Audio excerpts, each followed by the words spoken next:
국민의힘 임명직 당직자들이 모두 물러나기로 하면서 김기현 대표 체제는 일단 유지하는 쪽으로 가닥을 잡은 것으로 보입니다. 하지만 여권 내에서도 꼬리 자르기라며 임명직 당직자 사퇴로만 그칠 게 아니란 지적이 나오고 있습니다. 이어서 김지성 기자입니다. 김기현 당 대표 체제는 일단 비대위 전환 없이 유지될 전망입니다. 대신 혁신위 출범과 조기 총선 체제 돌입 등 쇄신안을 내세워 수습에 나설 걸로 보입니다.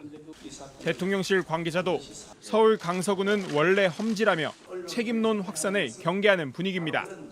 다만 여론이 악화되고 당내 혼란이 심해지면 김기현 대표의 거취에 대한 압박이 커질 가능성도 배제하긴 어렵습니다.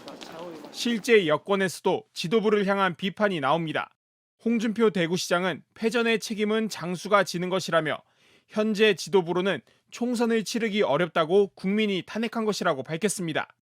지도부는 쇄신의 대상이지 주체일 수 없다고 강조한 겁니다. 민주당은 강서구청장 보궐선거 결과에 책임져야 할 사람들은 따로 있다며 윤석열 대통령과 여당 지도부를 겨냥했습니다. 국민의힘 김태우 후보를 내세운 건 대통령과 여당 지도부란 겁니다. 대법원 판결 3개월 만에 범죄자를 사면 복권해 준 것은 윤석열 대통령입니다. 김태우를 공천해 준 것은 김기현 대표와 여당 지도부입니다.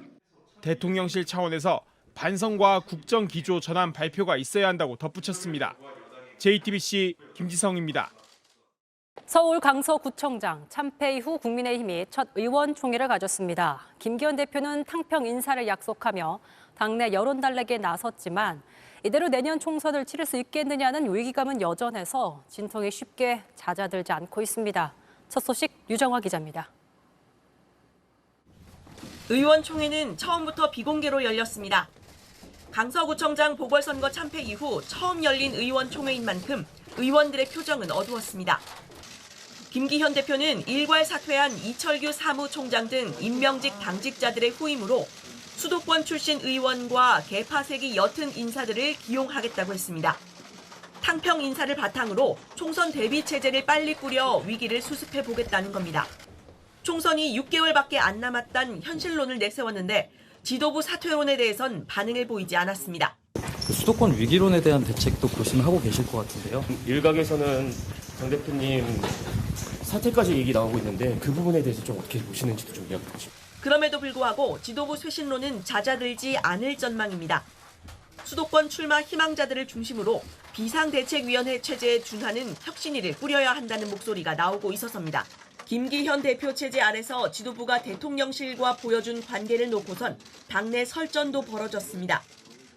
서병수 의원이 대통령실만 쳐다보지 말라며 국민의 소리를 단호하게 전달할 결기가 없다면 물러나라고 김 대표를 비판하자 장해찬 최고위원은 당정 갈등을 부추기는 게 쇄신은 아니라고 맞섰습니다.